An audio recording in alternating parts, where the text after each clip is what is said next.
Welcome to steno dictation. Dictation 5 second बाद शुरू होगा। स्टार्ट। सुप्रीम कोर्ट ने दिल्ली एनसीआर में बढ़ते वायु प्रदूषण पर पंजाब और हरियाणा से पराली जलाने को लेकर की गई कार्रवाई संबंधी जो रिपोर्ट मांगी उससे कुछ हासिल होने की उम्मीद कम ही है। इसलिए कम है क्योंकि एक तो इन दोनों राज्यों में पराली करीब करीब जलाई जा चुकी है और दूसरे वायु प्रदूषण का एकमात्र कारण पराली दहन नहीं है। विभिन्न अध्ययन यह रेखांकित कर चुके हैं कि वायु प्रदूषण के कारणों में पराली दहन के अतिरिक्त वाहनों का उत्सर्जन और सड़कों एवं निर्माण स्थलों से उड़ने वाली धूल है।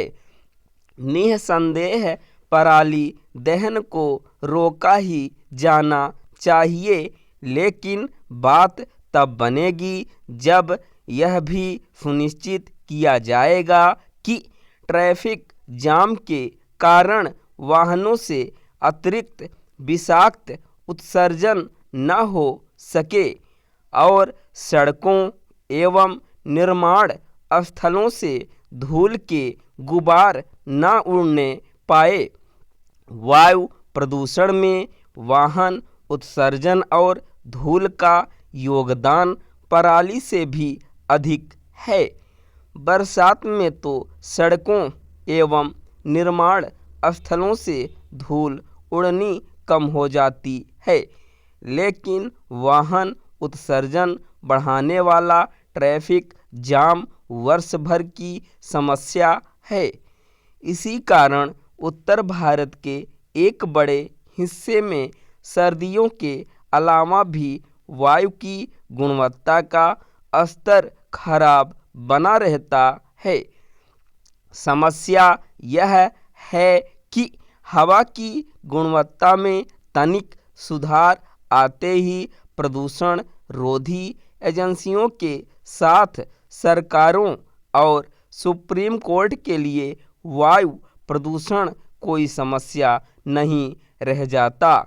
इसी रवैये के कारण दशकों बाद भी वायु प्रदूषण से छुटकारा नहीं मिल रहा है।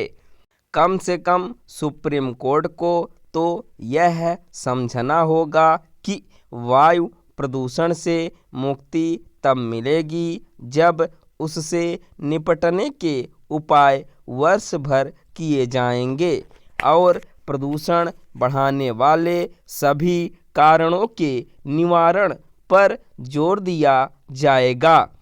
सुप्रीम कोर्ट को दिल्ली एनसीआर के साथ शेष देश के पर्यावरण की भी चिंता करनी होगी। इसकी अनदेखी नहीं की जानी चाहिए कि हवा तब भी जहरीली होती रहती है जब पराली जलना बंद हो जाती है।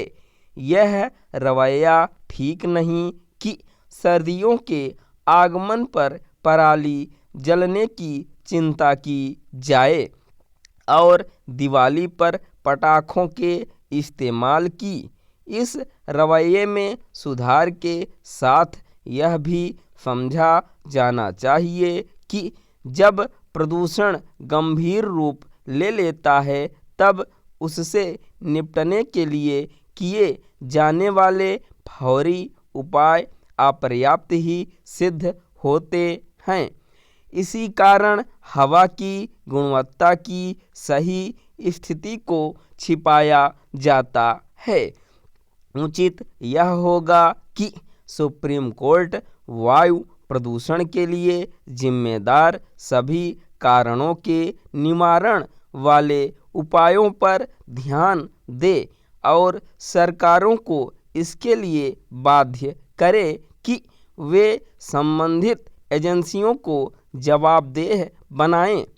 उन्हें न केवल यह सुनिश्चित करना होगा कि सड़कों एवं निर्माण स्थलों से धूल न उड़ने पाए, बल्कि यह भी कि यातायात सुगम बना रहे ताकि वाहन रेंगने के लिए बाध्य न हों।